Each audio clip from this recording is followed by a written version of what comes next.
ഫെറസിയുടെ പുതിയ web സീരീസായ lime എന്ന web സീരീസിന്റെ റിവ്യൂ ആയിട്ടാണ് വന്നിരിക്കുന്നത്. റിവ്യൂയിലേക്ക് കിടക്കും മുമ്പ് ജസ്റ്റ് ഒന്ന് സബ്സ്ക്രൈബ് ചെയ്യുക, ഷെയറും കൂടി ഒന്ന് ചെയ്യിക്കണേ. നമുക്ക് ഫോർമലായിട്ടുള്ള റിവ്യൂയിലേക്ക് കിടക്കാം.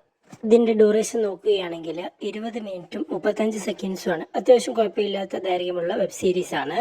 ഒരു ഡ്യൂറേഷൻ തന്നെ എന്താണ് സാഹചര്യം, എന്താണ് സ്റ്റോറി, എന്താണ് പ്ലോട്ട്, എന്താണ് ഉദ്ദേശിക്കുന്നതൊക്കെ കാര്യങ്ങൾ ഡീറ്റെയിൽ ആയിട്ട് തന്നെ പറഞ്ഞു പോകുന്നുണ്ട്. എന്റെ സാധനം കാണിച്ചു പോകുന്നുണ്ട്. അതേപോലെ തന്നെ ഇതിന്റെ സ്റ്റോറി നോക്കുകയാണെങ്കിൽ ഇവരത് രണ്ടുപേരും കപ്പിൾസ് ആണ്, അതായത് കാമുകിയും കാമുകനാണ്. ഇവര് ഒളിച്ചോടിയതിനു ശേഷം റൂമിലേക്ക് എത്തുകയാണ്. ഇത് നായിക കാമുകന്റെ കൂടെ ഇറങ്ങിപ്പോന്നു. അപ്പോൾ ഉപ്പച്ചി അറിഞ്ഞ കുന്നുകളിയും എവിടുന്ന് വേഗം രക്ഷപ്പെടണം എന്നൊക്കെ കാര്യങ്ങളൊക്കെ ഈ കാമുകനോട് ഈ കാമുകി പറയുന്നുണ്ട്. ഇത് ഉപ്പച്ചി അറിഞ്ഞ കുന്നുകളിയല്ലോ, അപ്പോൾ അതിനു മുമ്പ് നമുക്ക് ഇവിടുന്ന് രക്ഷപ്പെടണം, വേറെ നാട്ടിലേക്ക് പോകണം എന്നൊക്കെയാണ് കാമുകി പേടിച്ചുകൊണ്ട് കാമുകനോട് പറയുന്നത്. അപ്പോൾ അവരെ ആശ്വസിപ്പിക്കുകയാണ്, നീ പേടിക്കുന്ന നിനക്ക് ഞാനുണ്ട്, നമുക്ക് വേഗം തന്നെ ഇവിടുന്ന് പോകാം, ഇത്രയും ദൂരത്ത് നിന്ന് വന്നതല്ലേ, നിനക്ക് വിശക്കുന്നില്ലേ, നമുക്ക് എന്തെങ്കിലും ഫുഡ് വാങ്ങി കഴിക്കാമെന്നൊക്കെ.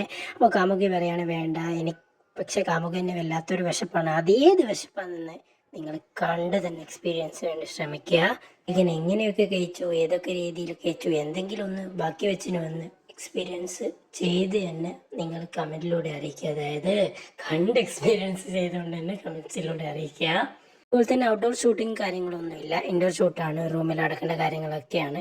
നല്ലൊരു കെമിസ്ട്രിയാണ് വർക്ക് ചെയ്തത്, അതായത് നായകനും നായികയും ആ ഒരു വൈബ് അത്യാവശ്യമുണ്ട്. അതുപോലെ തന്നെ ഡബ്ബിങ് കുറച്ചും കൂടി പ്രോപ്പർ ഒക്കെ ആയിരുന്നു, അതായത് നമ്മുടെ ഫോണിലൊക്കെ ഷൂട്ട് ചെയ്ത് പോലെ സൗണ്ട് അത്ര പോരായിരുന്നു. അതുപോലെ തന്നെ എഡിറ്റിംഗ് ഒക്കെ കൊള്ളാം, അത്യാവശ്യം കുറച്ചും കൂടി പ്രോപ്പറായി എല്ലാ ഡബ്ബിങ്ങും, അതായത് ബാക്ക്ഗ്രൗണ്ട് സൗണ്ടും ഒക്കെ കുറച്ചും കൂടി ബെറ്റർ ആക്കായിരുന്നു. ആ ഒരു നെഗറ്റീവും മാത്രമേ ഉള്ളൂ. ബാക്കിയൊക്കെ സൂപ്പറായിട്ട് തന്നെയാണ് ഈ ഒരു വെബ് സീരീസ് പോയിക്കൊണ്ടിരിക്കുന്നത്. പിന്നെ എല്ലാവർക്കും അറിയേണ്ട കാര്യം, ന്യൂഡിറ്റി കാണിക്കേണ്ട കാര്യം ഒക്കെ കാണിച്ചിട്ടുണ്ട്.